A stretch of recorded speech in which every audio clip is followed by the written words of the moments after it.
No ar, o programa Você Melhor, com Gui Moreira. Bom dia, começa agora o Você Melhor na VTV SBT, o seu programa de saúde e bem-estar, com participação dos grandes especialistas. Muito obrigado pela audiência. Siga-nos no Instagram, guimoreira.tv e vocêmelhor.sbt. Estamos também em tempo real pela internet. Veja os destaques do programa de hoje. Entenda como é feito o diagnóstico por imagem da endometriose, com a médica radiologista doutora Lilian Fazion. Saiba como é realizado o tratamento para a síndrome do ovário policístico, com a ginecologista e especialista em reprodução humana, doutora Paula Vieira. Confira como deve ser a dieta de quem possui diabetes tipo 2, com o endocrinologista e nutrólogo doutor Cristiano Correia. Conheça a técnica de rejuvenescimento facial sem cirurgia, com a dermatologista doutora Larissa Vilhena. Descubra os alimentos que ajudam a controlar os sintomas da menopausa, com a nutricionista doutora Bruna Couto. E aprenda como é a rotina de skincare das mulheres coreanas, com a dermatologista doutora Paula Fujioka. Agora no Você Melhor SP.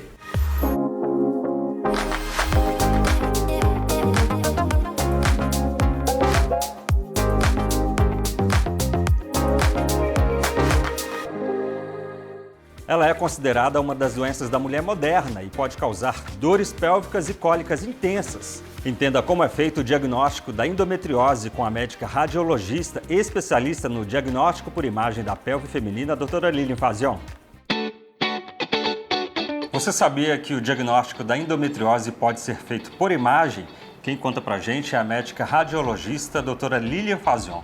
Bom dia, doutora. Bom dia, Gui. É um prazer estar aqui para falar desse assunto tão importante para as mulheres, principalmente para as mulheres que sofrem com dor pélvica e cólicas menstruais.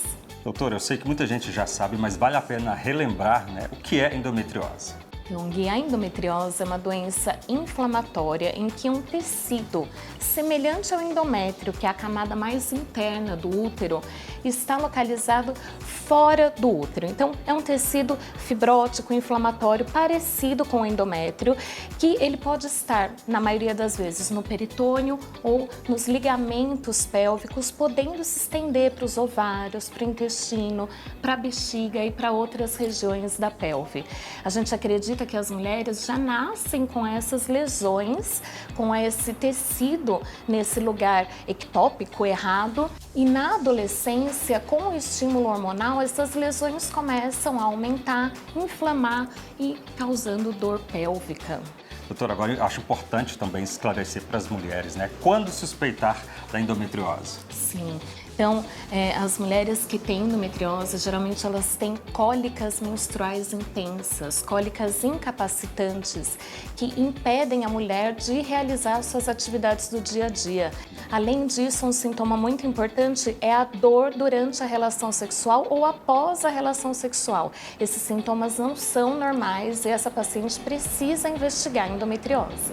Doutora, agora como é feito o diagnóstico? O diagnóstico da endometriose começa com uma história clínica detalhada, um exame físico minucioso com toque vaginal realizado por um médico ginecologista e exames complementares de imagem, que entra o papel do radiologista. Hoje, os exames de imagem que a gente realiza para investigar a endometriose, para fazer o mapeamento das lesões, são a ultrassonografia pélvica transvaginal e a ressonância magnética da pelve. Os dois exames têm que ser realizados por um médico especialista na doença com um preparo intestinal prévio. É um preparo simples, em que a paciente vai fazer uma dieta pobre em resíduos, vai usar laxativos um dia antes do exame e, o mais importante, que esses exames sejam realizados por um médico especialista. E lembrando, Gui, que agora em março começa o Março Amarelo. O Março Amarelo é um mês dedicado para a conscientização da endometriose. Então, procure informações. A gente vai ter muita divulgação de informação, tanto na televisão quanto na internet. Aproveite para adquirir informação de qualidade, porque com informação, com conhecimento, a gente faz escolhas melhores e consegue ter um desfecho melhor aí para resolver a sua dor. Doutora, faz total diferença, E informações extremamente importantes, para as mulheres. Quero agradecer a sua participação aqui no Você Melhor. Obrigada, foi um prazer, Gui. Um distúrbio hormonal comum caracterizado pela presença de cistos nos ovários e responsável pelo aumento de hormônios masculinos nas mulheres. Conheça o tratamento para a síndrome do ovário policístico com a ginecologista especialista em reprodução humana, doutora Paula Vieira. Olá, Gui. Olá, pessoal de casa. Hoje nós vamos falar sobre a síndrome dos ovários policísticos. A síndrome dos ovários policísticos afeta entre 5 a 10% das mulheres e é uma das principais causas da infertilidade feminina. Os seus sinais e sintomas são definidos por ciclos menstruais irregulares, caracterizados por períodos que possuem intervalos muito longos. São pacientes que geralmente ficam mais de um mês sem menstruar, podendo se estender por até 6 meses ou mais sem menstruação. Também está associada a um excesso de crescimento de pelos e aumento da oleosidade da pele, causando acne e até queda de cabelos. A síndrome também é caracterizada pela presença de múltiplos microcistos nos ovários, que é a condição que dá o nome à doença. O diagnóstico se baseia numa avaliação clínica minuciosa da paciente do histórico do ciclo menstrual associado a dosagens hormonais. Os hormônios que regulam o ciclo menstrual podem estar alterados na síndrome dos ovários policísticos e também encontramos um aumento dos hormônios masculinos na mulher. Para o diagnóstico, deve ser solicitado um ultrassom transvaginal para avaliar a presença de pequenos cistos nos ovários que aumentam o volume ovariano e acarretam a desregulação hormonal. O tratamento da síndrome está baseado primeiramente na mudança de estilo de vida, com a introdução de uma dieta mais saudável, menos calórica e pobre em carboidratos, associado à prática de atividade física. Também pode ser introduzido um tratamento medicamentoso para o controle dos níveis hormonais alterados e prevenção do diabetes. Uma mulher que tem ovário policístico deve passar em consulta com um profissional de reprodução humana para fazer um diagnóstico e tratamento adequados com o objetivo de prevenir uma infertilidade futura. Gostaram do assunto de hoje? Aguardo vocês para um próximo bate-papo no próximo programa. Até lá! Uma doença crônica caracterizada pelo aumento nos níveis de açúcar no sangue. A resistência à insulina ou a produção insuficiente desse hormônio é a principal causa do problema. Confira os alimentos que devem ser consumidos por quem possui diabetes tipo 2 com o endocrinologista e nutrólogo Dr. Cristiano Correia. Olá, Gui. Olá, você que está nos acompanhando aí sempre. Vamos falar hoje sobre diabetes mellitus tipo 2. É importante diferenciar, aqui nós estamos falando do tipo 2, não do tipo 1. O tipo 1 tem características muito específicas, só para deixar essa observação para o início aqui da nossa coluna. E ele está relacionado, essa doença, com a resistência insulínica, uma má ação do hormônio insulina e, consequente, níveis elevados desse hormônio. Essa má ação da insulina promove uma série de alterações no organismo, entre elas o aumento dos níveis de açúcar. Então nós precisamos entender que o aumento da glicemia ou do nível sanguíneo de açúcar é uma consequência, não é uma causa. Ela é uma consequência dessa má ação do hormônio insulina e é isso que é o verdadeiro problema, porque está nessa má ação da insulina todos os efeitos que ela produz, como alterações dos nervos, alterações da microcirculação, que são aqueles pequenos vasos sanguíneos que alimentam, por exemplo, os rins, que alimentam as retinas e podem promover alterações tanto renais quanto oculares e também alteram a macrocirculação, que são, por exemplo, as artérias coronárias, que irrigam o coração, e as artérias cerebrais, que irrigam os hemisférios, o cérebro. Então essas doenças, como infarto, derrame e alterações renais e oculares, são decorrentes dessa má ação da insulina que promove níveis glicêmicos alterados. E o que você pode fazer de mais especial para evitar o diabetes? É melhorar a sua nutrição. Não é simplesmente retirar alimentos, é melhorar o balanço deles. Então ter um bom nível de consumo de fibras, isso é muito importante, então o consumo de saladas, regada, por exemplo, com azeite, com boas gorduras, como o azeite, mesmo algumas gorduras das carnes, né, desde que não haja excesso. mas não pode também ter medo excessivo das gorduras, porque elas são agentes importantes para a saúde. E, é claro, reduzir os carboidratos refinados, não os complexos, mas os refinados, sim, eles vão induzir níveis altos de insulina e provocar essa disfunção. Lembre-se, conhecimento liberta. Te vejo na próxima. Você deseja uma pele mais jovem, sem rugas e linhas de expressão? Uma das mais modernas técnicas de rejuvenescimento facial pode suavizar os sinais do envelhecimento e combater a flacidez. Conheça o Mind Lift, um lift sem cirurgia com a dermatologista doutora Larissa Vilhena. Bom dia, Gui! Olhar no espelho e se deparar com algumas mudanças que poderiam ser melhoradas, principalmente por conta do envelhecimento, é algo comum para muitas pessoas. Essa situação, você se identifica com ela? Hoje eu trouxe uma boa notícia para você. Atualmente é possível realizar um verdadeiro lifting facial sem cirurgia, com tratamentos injetáveis e fios de ancoragem. São produtos absorvidos pela face e sem riscos. O Mint Lift é uma das mais modernas técnicas de rejuvenescimento facial. É um procedimento estético que tem como objetivo levantar e reposicionar a pele com uma aparência mais jovem e natural. Essa técnica chegou no Brasil em 2016 e vem dando o que falar de tanto sucesso, pois minimiza os riscos de uma cirurgia e pode proporcionar excelentes resultados. São utilizados fios desenvolvidos com farpas bidirecionais 360 graus. Não causam reações alérgicas e induzem a uma leve reação no tecido durante a sua absorção. Por isso faz o lifting, sem necessidade de fixação com agulhas.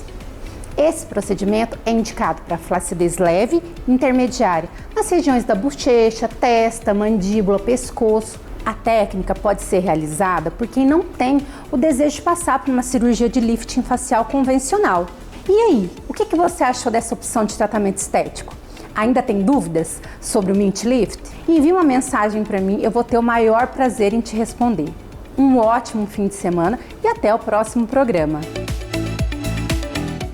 Uma fase na vida da mulher marcada por sintomas como ondas de calor, irritabilidade, dificuldade para perder peso e até diminuição da massa magra. Descubra os alimentos que ajudam a controlar os sinais da menopausa de forma natural com a nutricionista com enfoque em emagrecimento e nutrição da mulher, doutora Bruna Couto. Minha entrevistada agora é a Bruna Couto, nutricionista, e ela traz informações importantes sobre emagrecimento e ganho de massa muscular na menopausa. Bom dia, Bruna. Bom dia, Gui. É um prazer estar aqui para trazer essas informações tão importantes para a vida das mulheres. Bruna, conta pra gente, por que as mulheres engordam na menopausa? A principal causa é a queda do hormônio estrogênio. Ela é a principal responsável pelo aumento de gordura corporal e também pela redistribuição dessa gordura, que acaba sendo mais localizada na região abdominal, tanto de forma subcutânea, embaixo da pele, quanto visceral, que está ali entre os órgãos. E se essa tiver em excesso, pode extravasar, por exemplo, levando a gordura no fígado, a esteatose hepática. Bruna, e como as mulheres podem fazer para emagrecer nessa fase da vida? A primeira coisa é olhar para a base da vida dessa mulher, como que está o sono, como que está o consumo de água, o intestino, a prática de exercício físico e, claro, a alimentação, tanto em qualidade quanto em quantidade. Essa alimentação ela deve ser limitada em alimentos ultraprocessados, sódio, gorduras saturadas, se possível isenta de gordura trans e, prioritariamente, ter alimentos in natura. Basicamente como a dieta do Mediterrâneo, baseada em grãos integrais, cereais, mais peixe do que carne vermelha, azeite de oliva extra virgem, gorduras boas e, claro, tudo em quantidades individualizadas. Então, a gente pode entrar com estratégias nutricionais mais específicas para que o emagrecimento aconteça. E como repor essa massa muscular na menopausa? A primeira coisa que precisa ser dita é que não tem como repor massa muscular sem exercícios resistidos como a musculação. Isso é fundamental. E aí a alimentação precisa ser adequada em proteínas, precisa ter um pouquinho mais de proteínas do que o normal. Essa proteína ela precisa ser fracionada ao longo do dia e quantidades adequadas de carboidrato também, que é fundamental para o ganho de massa muscular. Então, uma dieta low carb talvez não seja tão interessante nesse caso. E aí vem a suplementação. Eu gosto bastante de trabalhar nesses casos, pelo menos com a suplementação de creatina e, claro, de proteína também. Bruna, agora para finalizar, conta pra gente, né, quais alimentos as mulheres devem consumir para controlar e amenizar os sintomas da menopausa?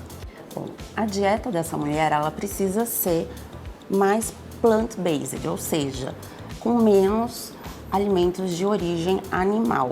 Porque essa dieta ela contém mais os alimentos que contribuem para a melhora dos sintomas, como, por exemplo, inflamação, os fogachos, que são as ondas de calor, né? O que não pode faltar são as frutas, como, por exemplo, a uva roxa e a maçã, o azeite de oliva, que eu já até comentei, né? As sementes, como a semente de linhaça, e os chás, que são excelentes, como chá verde, hibisco ou camomila. Mas é claro, tudo tem a indicação certa, por isso é muito importante procurar um profissional para poder guiar essa pessoa ao caminho adequado. Bruna, excelentes informações, muito obrigado pela entrevista. Eu que agradeço, muito obrigada. Uma rotina de cuidados com a pele asiática que envolve 10 etapas no tratamento diário, desde a limpeza à hidratação. O uso de produtos com ingredientes naturais realça o padrão de beleza natural, que valoriza peles claras e sem manchas. Aprenda como é a rotina de skincare das mulheres coreanas com a dermatologista doutora Paula Fujioka. Eu recebo aqui no Você Melhor a doutora Paula Fujioka, dermatologista, e ela vai falar de um tema super interessante, que é o skincare, principalmente na pele asiática. Bom dia, doutora. Bom dia, Gui. Muito obrigada pelo convite. Eu sou a doutora Paula Fujioka, médica dermatologista, e vim hoje falar desse assunto que eu amo tanto, que é o skincare, que é importante tanto para homens quanto para mulheres. Doutora, conta pra gente o que é o tão falado skincare. Skincare é um termo de origem do inglês que significa cuidados com a pele. Consiste numa prática de rotinas que envolve várias etapas, como limpeza, hidratação, uso de protetor solar e muitos outros. E tem como objetivo manter a aparência de uma pele bonita e saudável. Doutora, explica pra gente como deve ser essa rotina do skincare coreano. As coreanas, Gui, ficaram muito famosas nos últimos anos devido à aparência de uma pele bonita e impecável. E isso se deve aos cuidados que elas têm desde muito novas e envolve uma série de etapas além das tradicionais, como uso de essências, sérums, creme para a área dos olhos, esfoliação e o uso de máscaras. Então é muito interessante que as brasileiras também comecem a utilizar caso tenham interesse de ter essa aparência mais bonita e saudável. Doutora, agora conta pra gente quais os produtos não pode faltar na rotina do skincare da pele asiática. A pele asiática é uma pele muito propensa ao surgimento de manchas e também mais sensível, com propensa ao surgimento de dermatites. Então é muito importante o uso de hidratação e protetor solar. E quantas vezes por semana é recomendado fazer essa rotina do skincare? Nós recomendamos realizar diariamente 2 vezes ao dia, de manhã e à noite. Mas mais importante do que a quantidade de produto ou o preço dos produtos é a constância. Para finalizar, conta pra gente, existe uma idade ideal para começar o skincare? Não existe uma idade ideal, Gui. Pode ser começado desde a adolescência para cuidado da espinha e da acne, ou também numa idade de pele mais madura para rejuvenescimento da pele e melhora das manchas. Mas o mais importante é que seja sempre orientado por um médico especialista para avaliar o tipo de pele, os produtos específicos e a indicação. Doutora Paula, muito obrigado pela entrevista. Eu que agradeço, Gui, pelo convite desse assunto que eu gosto bastante. Quem quiser me seguir nas redes sociais, @dermato.paulafujioka.